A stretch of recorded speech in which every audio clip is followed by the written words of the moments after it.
వైఎస్ఆర్ జిల్లాలో పోలీసులు నిర్బంధ కాండకు పాల్పడుతున్నారు. జిల్లా వ్యాప్తంగా ఉన్న వైఎస్ఆర్సీపీ నేతలను అక్రమంగా హౌస్ అరెస్ట్ చేస్తున్నారు. కడపలో మాజీ డిప్యూటీ సీఎం అమ్జద్ బాషా ఇంటి వద్ద పోలీసులు భారీగా మోహరించారు. కడపలోని ఏబిఎన్ కార్యాలయం ఎదుట నిరసన తెలపకుండా వాళ్ళు అడ్డుకుంటున్నారు. ఇటు మాజీ మేయర్ పాక సురేష్ కుమార్ కూడా గృహ నిర్బంధం చేశారు. దీంతో పోలీసు తీర్పై వైఎస్ఆర్సీపీ నేతలు ఆగ్రహం వ్యక్తం చేస్తున్నారు.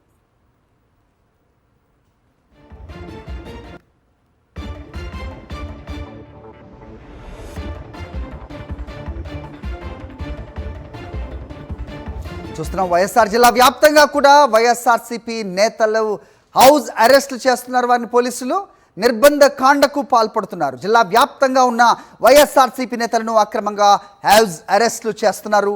కడపలో మాజీ డిప్యూటీ సీఎం అమ్జద్ బాషా ఇంటి వద్ద పోలీసులు భారీగా మోహరించారు. కడపలోని ఏబిఎన్ కార్యాలయం ఎదుట నిరసన తెలపకుండా అడ్డుకుంటున్నారు పోలీసులు. ఇటు మాజీ మేయర్ పాక సురేష్ కుమార్ను కూడా గృహ నిర్బంధం చేశారు. దీంతో పోలీసుల తీర్పై వైఎస్ఆర్సీపీ నేతలు ఆగ్రహం వ్యక్తం చేస్తున్నారు.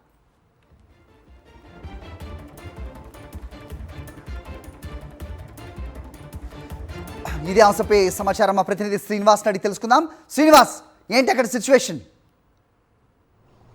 ఆంధ్రజ్యోతిలో వచ్చినటువంటి వ్యాఖ్యలకు నిరసనగా వైఎస్ఆర్ కాంగ్రెస్ పార్టీ ఈరోజు రాష్ట్ర వ్యాప్తంగా ఏదైతే ఆంధ్రజ్యోతి కార్యాలయాల వద్ద ఆందోళన చేయాలని చెప్పి పిలిపించిన పరిస్థితి. వైఎస్ఆర్ జిల్లా వ్యాప్తంగా కూడా ఎక్కడికక్కడ కార్యాలయాల వద్ద ఆందోళన చేయకుండా ముందస్తుగానే తెల్లవారుజాము నుంచే హౌస్ అరెస్టులు చేస్తున్నటువంటి పరిస్థితి అయితే స్పష్టంగా కనిపిస్తుంది. ముఖ్యమైనటువంటి నాయకులందరినీ కూడా హౌస్ అరెస్ట్ చేస్తూ ఎక్కడికి బయటకు కదలటానికి వీల్లేదని చెప్తున్న పరిస్థితి అయితే స్పష్టంగా ఉంది. మన దగ్గర ఇప్పుడు అమ్జద్ బాషా గారు ఉన్నారు, మాజీ డిప్యూటీ సీఎం. ఆయన కూడా హౌస్ అరెస్ట్ చేసి ఎక్కడికి బయటకు వెళ్ళొద్దని చెప్పేసి పోలీసులు చెప్పినటువంటి పరిస్థితి ఉంది. చెప్పండి సార్, ఏం చెప్పారు పోలీసులు? అసలు ఎందుకు మీరు ఈ ఆందోళనకు పిలుపునిచ్చారు? నిజంగా ఇవాళ ఒక జర్నలిజం ముసుగులో ఒక బ్రోకర్ రాధాకృష్ణ ఇవాళ ఆంధ్ర రాష్ట్రంలో ఊరికి జర్నలిజంని అడ్డు పెట్టుకొని ఒక పెద్ద బ్రోకర్గా ఈరోజు రాధాకృష్ణ చలామణి అవుతున్నాడు. అతను మహిళలంటే గౌరవం లేదు. ఈరోజు మాకు సంబంధించిన మా భార్యల గురించి, మా పిల్లల గురించి ఈరోజు నీచాతి నీచంగా మాట్లాడడం జరిగింది. అసలు ఇతను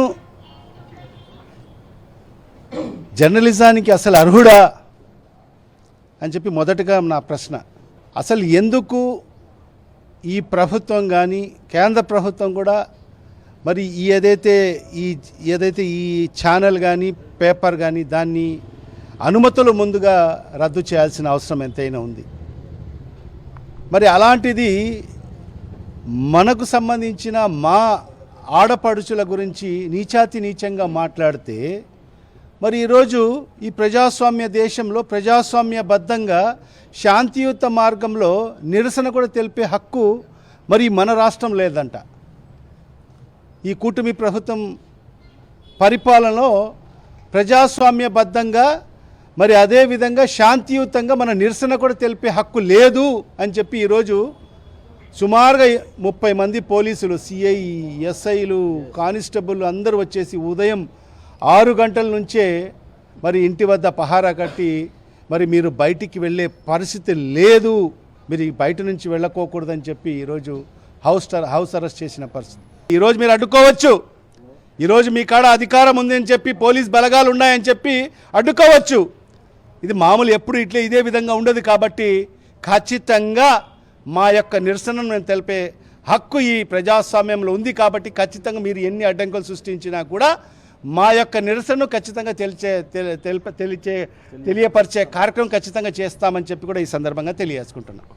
ఎన్ని అడ్డంకులు పెట్టినా కానీ నిరసన అయితే తెలియజేస్తామని చెప్తున్నారు. అంతేకాకుండా ఇమ్మీడియట్గా ఎవరైతే మహిళల మీద అసభ్యంగా ప్రవర్తించారో ఇమ్మీడియట్గా ఏదైతే క్షమాపణ చెప్పాలి మహిళలకి అని చెప్పేసి కూడా డిమాండ్ చేస్తున్న పరిస్థితి ఉంది. కెమెరామెన్ రాముతో శ్రీనివాస్, సాక్షి న్యూస్, కడప నుంచి.